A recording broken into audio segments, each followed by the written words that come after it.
अस्सलामुअलैकुम वरहमतुल्लाहि वबरकातुहू। अज़ीज़ बच्चों, आज हम एक ऐसा सबक लेकर के हाज़िर हुआ हूँ जो ज़िंदगी में अक्सर इन सब चीज़ों से वास्ता पड़ता है और हमें भी कुछ ऐसी चीज़ें करनी चाहिए जो नुकसान के बायस ना हो। इस सबक का नाम है नादान दोस्त। दोस्ती करना कोई बुरी बात नहीं है, लेकिन ऐसी दोस्ती जिस दोस्ती की वजह से हमें और अगले को भी नुकसान हो जाए, तो ये मुश्किल है और बहुत परेशानी है। इस सबक का नाम ही है नादान दोस्त। ये स्टैंडर्ड 9 के बच्चों के लिए है। आप इसमें देखेंगे कि दो भाई बहन एक चिड़िए की तफ्तीश के लिए, उससे दोस्ती करने के लिए, उसकी परेशानी, दोस्त का मतलब ही होता है कि अगला अगर परेशान हो तो उसको किसी भी तरीके से उसकी मदद की जाए और वो उसकी परेशानी को हल की जाए। लेकिन नादानी की वजह से इसका क्या असर होता है, इस सबक में हम पढ़ेंगे। केशु के घर में एक कार्नस के ऊपर एक चिड़िया ने अंडे दिए थे। केशु और उसकी बहन श्यामा दोनों बड़े गौर से वहाँ आते जाते देखा करते थे। सवेरे दोनों आंख मलते कार्नस के सामने पहुँच जाते और चिड़िया दोनों पाते। उनको देखने में दोनों बच्चों को नामालूम क्या मज़ा मिलता।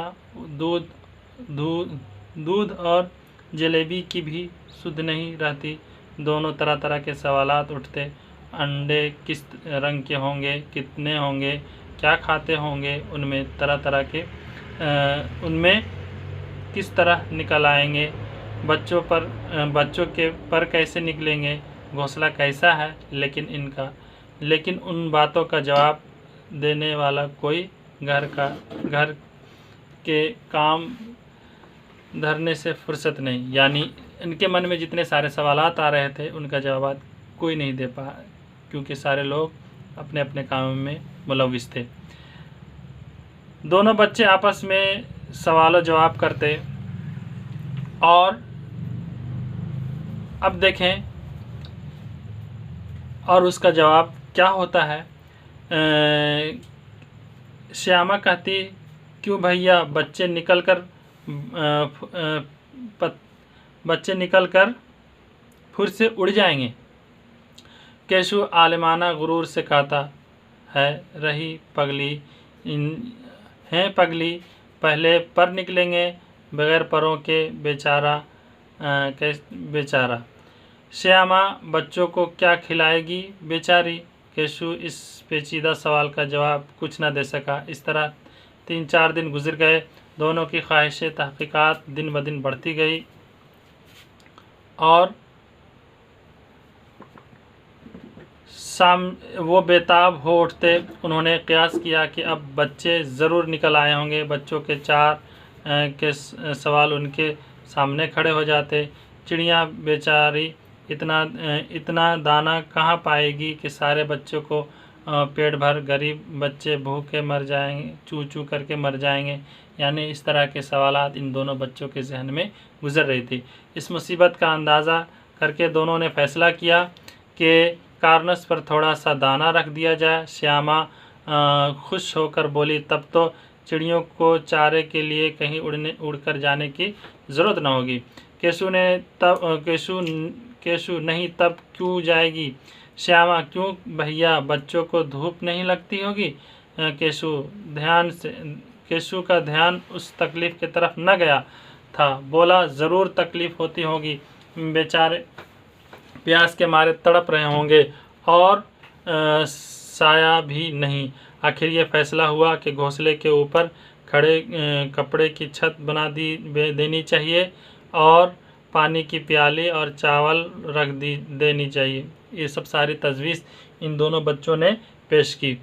दोनों बच्चे बड़े शौक़ से काम करने लगे। श्यामा की आँख बचाकर मटके से चावल निकालकर केशु ने पत्थर की प्याली का तेल चिपके से ज़मीन पर गिरा दिया और उसे खूब साफ़ करके उसमें पानी भरा। अब चांदनी के लिए कपड़ा कहाँ से आएगी और फिर ऊपर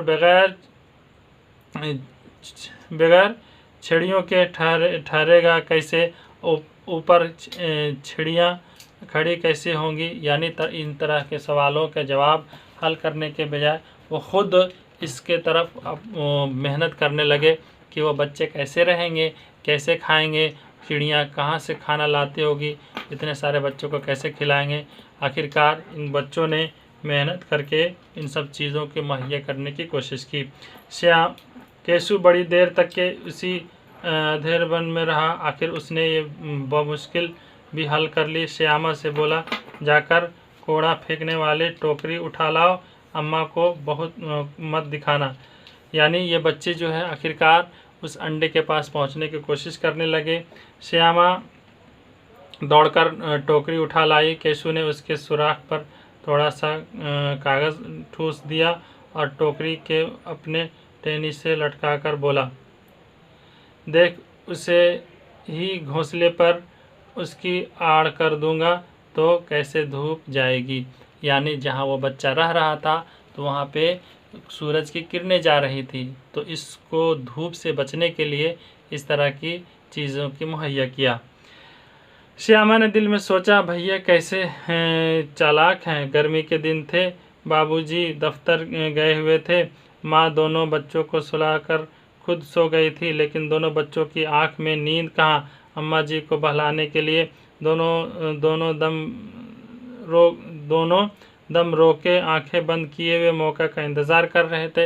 यानी ये दोनों बच्चे अपने आंखें बंद कर ली, जो ही माँ सोई तो ये बच्चे इस चिड़िया के पास चले आए। उसके बाद जो ही मालूम हुआ कि अम्मा जी अच्छी तरह सो गई, दोनों चुपके से उठे और बहुत आहिस्ता से दरवाजे की सिटकिनी खोलकर बाहर आ गए और अंडों की हिफाजत की तैयारियां होने लगी। केशु कमरे से बाहर जाकर एक स्टूल उठाया, लेकिन उससे काम न चला तो नहाने की चौकी लाकर स्टूल के नीचे रखी और डरते डरते स्टूल पर चढ़ा। और श्यामा दोनों हाथों से स्टूल पकड़े हुए थे। स्टूल पर चारों तरफ टांगें बराबर न होने की वजह से जिस तरह ज़्यादा दबाव पड़ता ज़रा सा हिल जाता। यानी आप खुद कहीं ऊंची जगह पे कोई चीज़ निकालने की कोशिश करेंगे तो टूल वगैरह अगर मुकम्मल तरीके से न बैठे तो आप जिस तरीके से आपका दबाव ज़्यादा होगा तो उधर उठ ही जाएगा। तो यहीं पे ये कैफियत यहाँ पे तारी थी। अब देखें, केशु ने जो ही कारनुस पर हाथ रखा, दोनों चिड़ियाँ उड़ गई। अब किसी भी तरीके से ये केशु वहाँ तक पहुँचने की कोशिश किया और पहुँच ही गया। जो ही पहुँचा तो वो दोनों चिड़ियाँ उड़ गई। केशु ने देखा कि कारनस पर थोड़े से तिनके बिछे हुए हैं और उस पर 3 अंडे पड़े हुए हैं। जैसे घोंसले उसने दरख्त पर देखे थे वैसा ही घोंसला नहीं है। यानी वहाँ का घोंसला और यहाँ का घोंसला में फ़र्क था। श्यामा ने नीचे से पूछा, बच्चे हैं भैया? केशु ने 3 अंडे हैं, बच्चे अभी तक नहीं निकले हैं। अब आगे का सबक हम आगे के सबक में पढ़ेंगे। जो बचा हुआ है इंशाअल्लाह उसमें से कुछ सख्त अल्फाज जो बचे हुए हैं उसको पढ़ेंगे और समझने की कोशिश करेंगे। ये मुश्किल अल्फाज कारनुस छज्जी जिसको कहते हैं हम ज़बान में, छत और खिड़की के बीच वाले हिस्से में जो होता है। बेपरवाह, बेफिक्र, तसल्ली, भरोसा, अधेड़ बुन, सोच विचार, क़यास के माने अंदाज़ा, आलिमाना गुरूर, जानबूझकर फ़ख्र करना, जिस चीज़ की जानकारी उस पर थोड़ा सा इतराना, जानकारी का घमंड, बेताब, बेचैन। इन लफ्ज़ों के साथ ये सबक मुकम्मल हुआ। फिर मिलेंगे अगले सबक में इंशाअल्लाह।